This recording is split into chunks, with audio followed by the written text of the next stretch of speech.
2 Chronicles Chapter 36. After the death of Josiah, the people of Judah crowned his son Jehoahaz their new king. He was 23 years old at the time, and he ruled only 3 months from Jerusalem.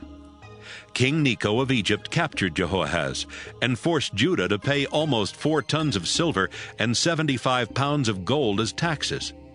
Then Necho appointed Jehoahaz's brother Eliakim king of Judah and changed his name to Jehoiakim.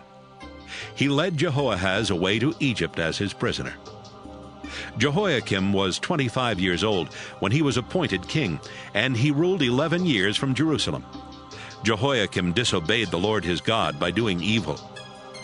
During Jehoiakim's rule, King Nebuchadnezzar of Babylonia invaded Judah. He arrested Jehoiakim and put him in chains, and he sent him to the capital city of Babylon. Nebuchadnezzar also carried off many of the valuable things in the Lord's temple, and he put them in his palace in Babylon. Everything else Jehoiakim did while he was king, including all the disgusting and evil things, is written in the history of the kings of Israel and Judah. His son Jehoiakim then became king. Jehoiakim was 18 years old when he became king of Judah, and he ruled only 3 months and 10 days from Jerusalem. Jehoiakim also disobeyed the Lord by doing evil. In the spring of the year, King Nebuchadnezzar of Babylonia had Jehoiakim arrested and taken to Babylon, along with more of the valuable items in the temple.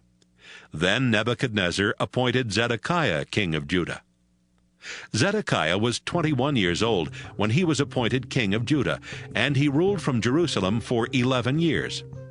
He disobeyed the Lord his God and refused to change his ways, even after a warning from Jeremiah the Lord's prophet. King Nebuchadnezzar of Babylonia had forced Zedekiah to promise in God's name that he would be loyal.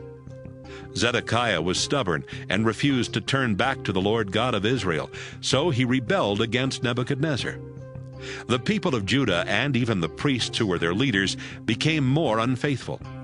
They followed the disgusting example of the nations around them and made the Lord's holy temple unfit for worship. But the Lord God felt sorry for his people, and instead of destroying the temple, he sent prophets who warned the people over and over about their sins. But the people only laughed and insulted these prophets. They ignored what the Lord God was trying to tell them, until he finally became so angry that nothing could stop him from punishing Judah and Jerusalem. The Lord sent King Nebuchadnezzar of Babylonia to attack Jerusalem.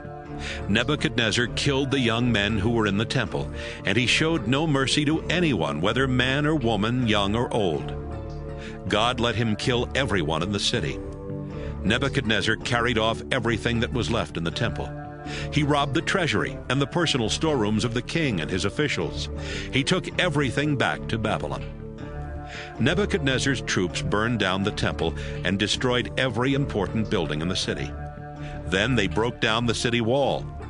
The survivors were taken to Babylonia as prisoners, where they were slaves of the king and his sons until Persia became a powerful nation.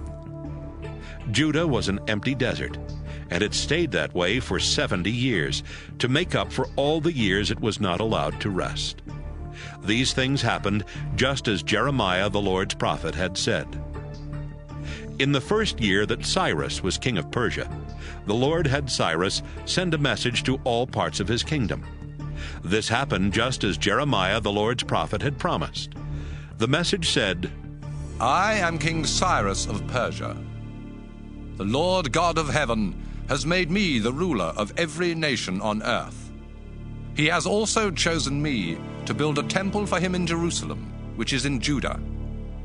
The Lord God will watch over any of his people who want to go back to Judah.